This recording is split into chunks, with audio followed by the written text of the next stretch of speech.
ఈరోజు మరి నాచారం ప్రధాన రహదారిపై చాలా పెద్ద ఎత్తున ట్రాఫిక్ సమస్యలతోటి నిత్యము వాహనదారులు కాలనీవాసులు చాలా ఇబ్బందులు పడుతున్న దృష్ట్యా మరి నిన్ననే ఎమ్మెల్యే గారు ప్రత్యేకంగా ఈరోజు జోనల్ కమిషనర్ గారు మరియు పోలీస్ అధికారులతో పాటు ఇంజనీరింగ్ అధికారులతో పాటు ప్రత్యేకంగా ఈరోజు డ్రైవ్ పెట్టడం జరిగింది. ఈ డ్రైవ్ చేసి అసలు నాచారం మెయిన్ రోడ్డు మీద ఈ ట్రాఫిక్ అసలు ఏమేమి సమస్యలు ఉన్నాయి ఏం సంగతి అని కనుక్కోవడం జరిగింది.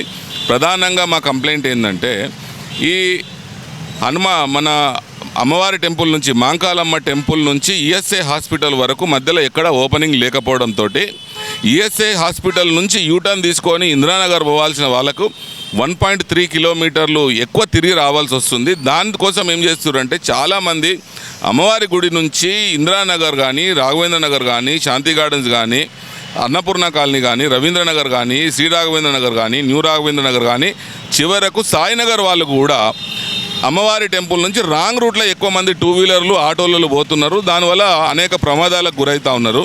కాబట్టి జోనల్ కమిషనర్ గారిని ఎమ్మెల్యే గారిని కోరడం జరిగింది.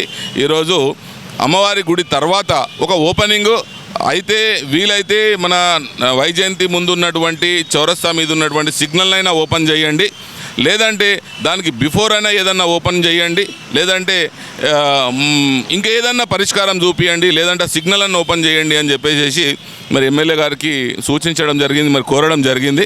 మరి ఎమ్మెల్యే గారు జోనల్ కమిషనర్ గారితో మాట్లాడి తొందరలోనే ఏదైనా ఒక పరిష్కారం చేసి మరి రాంగ్ రూట్ పోయేటోళ్ళని అందరినీ కూడా మరి రేపు ప్రమాదాల బారిన పడకుండా ఒక ఓపెనింగ్ ఇప్పిద్దాం. ఈ రాఘవేంద్ర నగర్ ఇటు సైడు బెల్ట్ అందరికి కూడా వాళ్ళకు ఈజీగా యూటర్న్ చేసుకునే పోయే విధంగా చర్యలు తీసుకోవాలని జోనల్ కమిషనర్ గారు అధికారులకు చెప్పడం జరిగింది. ధన్యవాదాలు.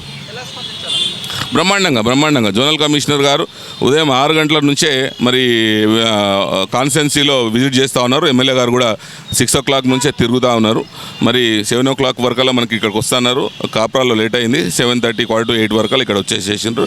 బ్రహ్మాండంగా చేస్తారు, అట్లా ఏం లేదు. ఎందుకంటే మా జోనల్ కమిషనర్ గారు కూడా చాలా అంటే పబ్లిక్ మనిషి ఉన్నారు. ఆయన నిజంగా కూడా ఒక ఐఏఎస్ ఆఫీసర్ అయినా కానీ చాలా అంటే నిరాడంబరుడు, మామూలుగా అందరు ఉద్యోగుల్లాగా చాలా బ్రహ్మాండంగా మరి పనిచేస్తుంటారు, మాట్లాడుతుంటారు, సమస్యలపై వింటుంటారు.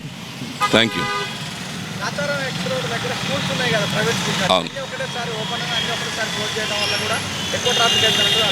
అవును, ఇదొకటి సమస్య మంచి చెప్పిండ్రు. మనకు జాన్సన్ గ్రామర్ స్కూల్ ఉంది, దానిలో వాళ్ళ యొక్క 40-50 బస్సులను ఉంటాయి. ఢిల్లీ పబ్లిక్ స్కూల్వి సుమారు 100 కంటే ఎక్కువ 150 వరకు ఢిల్లీ పబ్లిక్ స్కూల్లో బస్సులు ఉంటాయి. ఇవి కాకుండా మనకు ఒక 500 పెట్రోల్ ట్యాంకర్లు, మన గ్యాస్ మన ఈ లారీలు ఇవన్నీ వస్తున్నాయి. ఇవన్నీ కాకుండా ఇంకోటి ఏంటంటే చెర్లపల్లి మెయిన్ రోడ్డు, ఈ చెర్లపల్లికి ఏదైతే రైల్వే స్టేషన్ కొత్తగా స్టార్ట్ చేస్తున్నారో చెర్లపల్లి రైల్వే స్టేషన్ కనుక స్టార్ట్ చేస్తే ఈ నాచారం రోడ్డు కిక్కిరిసిపోతుంది, సరిపోదు మనకు. కాబట్టి ఇప్పటి నుంచే ఇంకొకటి ఏమడుగుతున్నామంటే మేము ఈ రోడ్ల మీద మామూలుగా అప్సిగూడ చౌరస్తా మీద నాచారం నుండి ఉప్పల్ పోయే వాళ్లకు ఆ చౌరస్తా మీద ఒక బిల్డింగ్, చాలా పాత బిల్డింగ్ ఉంది. ఆ బిల్డింగ్ కనుక అక్వైర్ చేస్తే, అది ఫ్రీ లెఫ్ట్ చేస్తే మ్యాక్సిమం మనకు హబ్సిగూడ చౌరస్తా మీద నాచారం నుంచి పోయే వాళ్ళకి బాగా అంటే ట్రాఫిక్ ఎంత అంటే దగ్గర 14 నిమిషాలు పడుతుంది. నేను ప్రత్యేకంగా టైం చూసిన ఒక రోజు 14 నిమిషాలు టైం పడుతుంది. ఆ ఫ్రీ లెఫ్ట్ కనుక చేస్తే 2 నిమిషాలు 3 నిమిషాలలో హబ్సిగూడ క్రాస్ చేసే పరిస్థితి ఉంటుంది. చిన్న టెక్నిక్లు వాడితే మరి ట్రాఫిక్ సమస్యల్ని పరిష్కరించవచ్చని తెలియజేయడం జరిగింది.